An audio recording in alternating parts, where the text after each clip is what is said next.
There are 6 branches of the U.S. Armed Forces: the Air Force, Army, Coast Guard, Marines, Navy, and the most recent addition, Space Force, which was created by former President Donald Trump.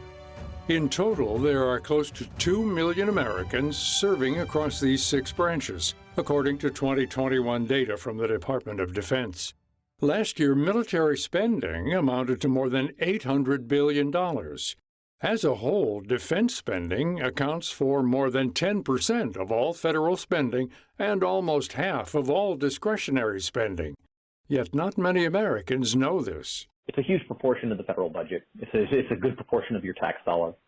It is currently paying for, I think, a much more expansive engagement in conflict around the world than most people realize.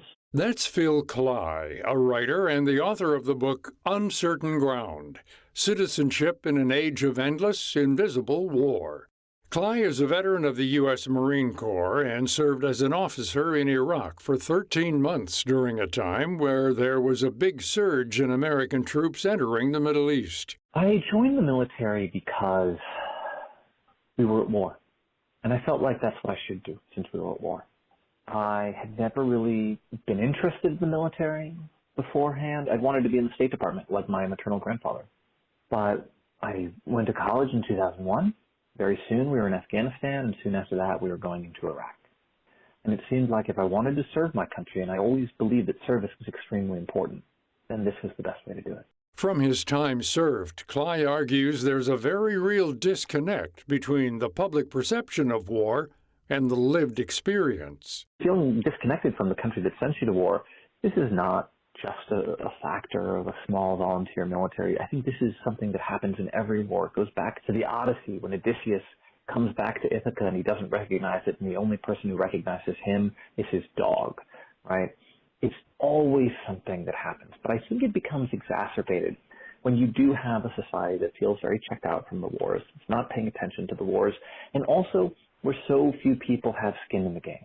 Much of this stems from the big geographical and socioeconomic divide when it comes to who enlists in the military. There's some towns, oftentimes in rural areas near military bases, where you do have a lot of people who go into the military, but there are, some communities in America, especially, like wealthier communities in the Northeast, I think of, where military service is very rare, right? And so the people who join tend to come from sort of more geographically bound places.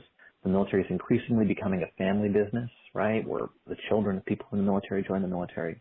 And I don't think that that's ultimately good for our society. And so we have this love and respect for the soldier. I think that we've learned since Vietnam not to sort of castigate the soldier for the wars that we've sent them to if we don't like how military policies turned out.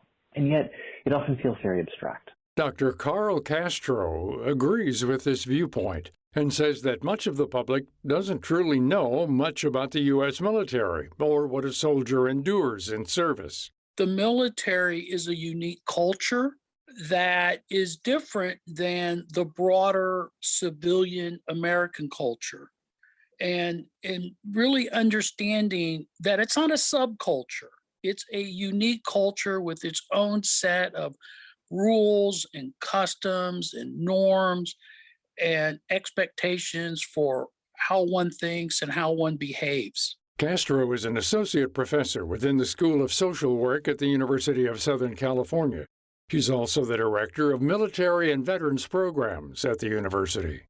Before academia, he served in the U.S. Army for more than 33 years, where he reached the rank of colonel.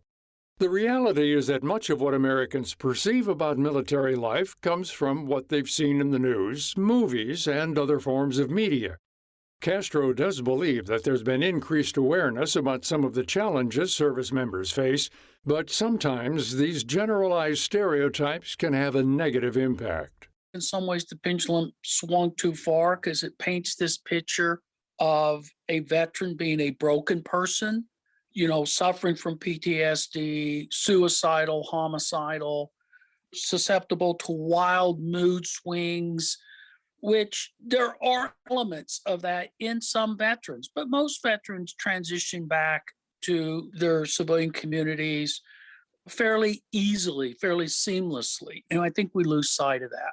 only because we're focused on those who do struggle, because we want to get those service members who are struggling, get them the help they need, get them the support they need.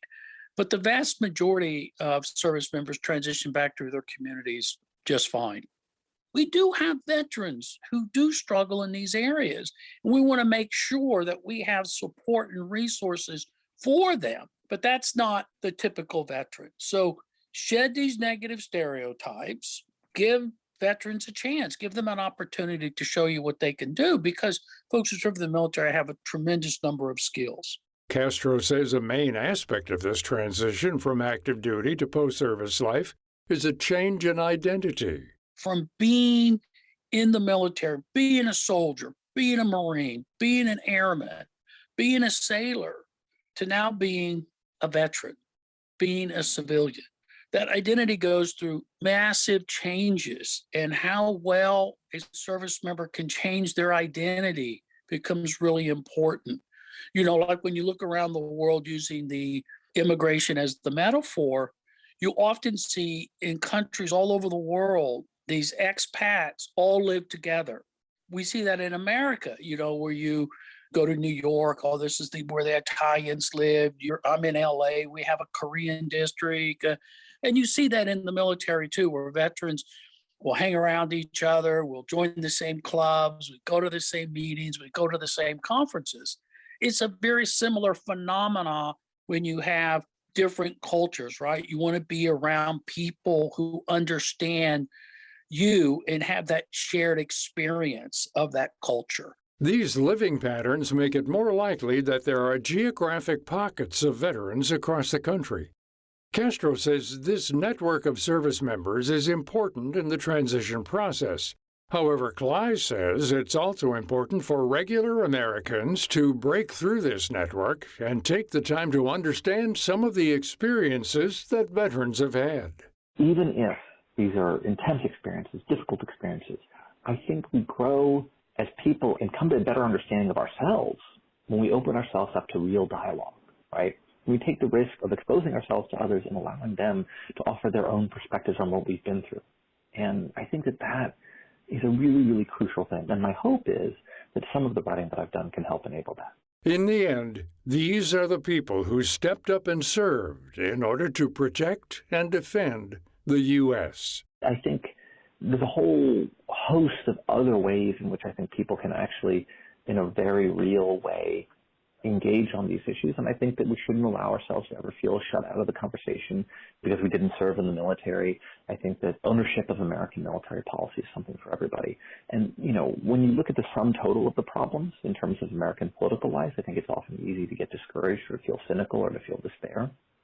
But if you narrow down and focus on what is most important to you, there are always groups of people who you can join with who are making real substantive change where you can actually make a real difference.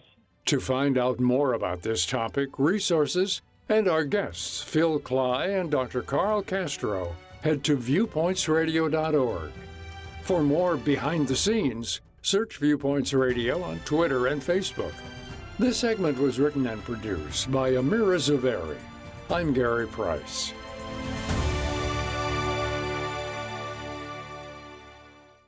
Coming up on Viewpoints. An estimated 100 million Americans were stuck in 100-degree plus heat, shuttered schools, shuttered businesses, and sent electricity costs soaring as more people had to crank up their air conditioners. The rising costs of more common extreme weather events.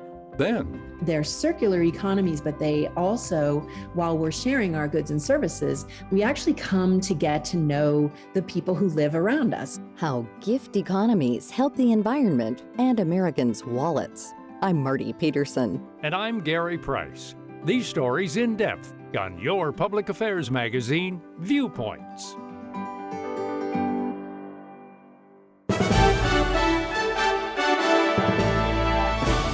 That's Viewpoints for this week.